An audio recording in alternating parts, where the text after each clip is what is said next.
जो गवर्नर है शायद वर्जीनिया के, ये वो तमाम लोग हैं जो बहुत दाएं सोच के हामिल हैं।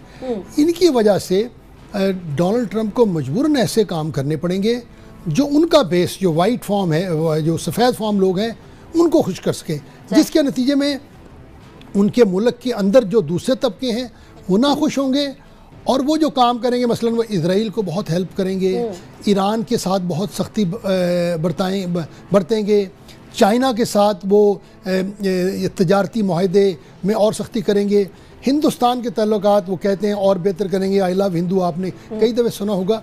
इन तमाम चीज़ों की वजह से जो अमेरिका के बारे में एक अमेरिका के अंदर और अमेरिका के बाहर तासुर आएगा वो बड़ा मनफी आएगा।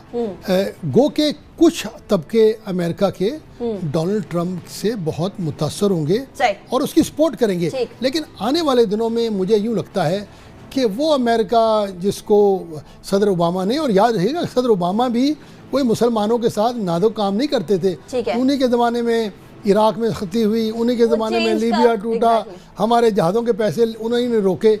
तो लेकिन दुनिया में जो एक अमेरिका का जो इमेज था वो पॉजिटिव, अमेरिका के अंदर जो इमेज है उसको ज़रब पहुंचेगी और इससे जो अमेरिका मुखालफत कुव्वतें हैं उनको तकवीत मिलेगी।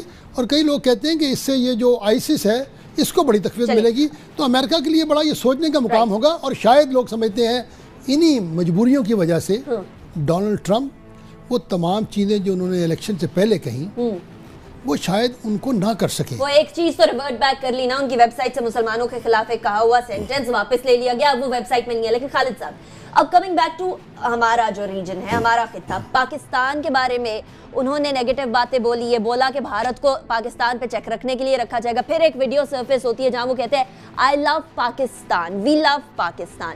उसके बाद फिर एक और वीडियो सर्फेस होती है जहां वो कहते हैं भारत जो है उनका बेस्ट फ्रेंड है। तो समझ नहीं आती कि डोनाल्ड ट्रंप चाह क्या रहे हैं, इस खित्ते पे क्या असरअंदाज हो सकेंगे वो, या फिर एक मेन पॉलिसी यूएसए की है वो वैसी की वैसी रहेगी।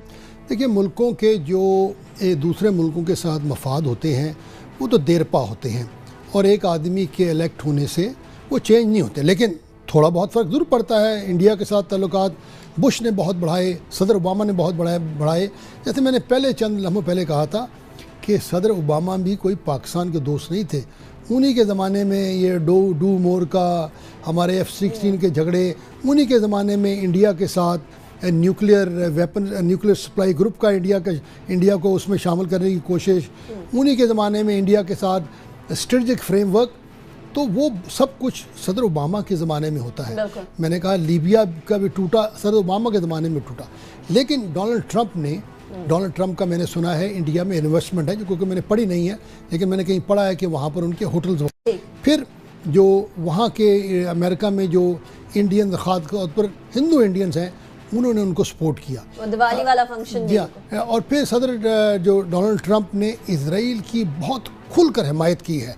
एक्चुअली उसका असर मुसलमानों पर पड़ेगा, फ़लस्तीनी पहले बेचारे एक मजबूरी की ज़िंदगी गुजार रहे हैं।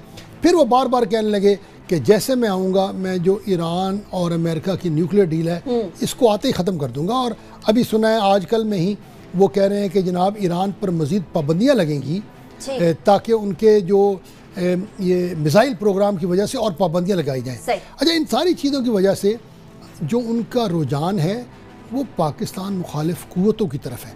लेकिन अफ़गानिस्तान इस वक्त बड़ी एक नाजुक हालत में है।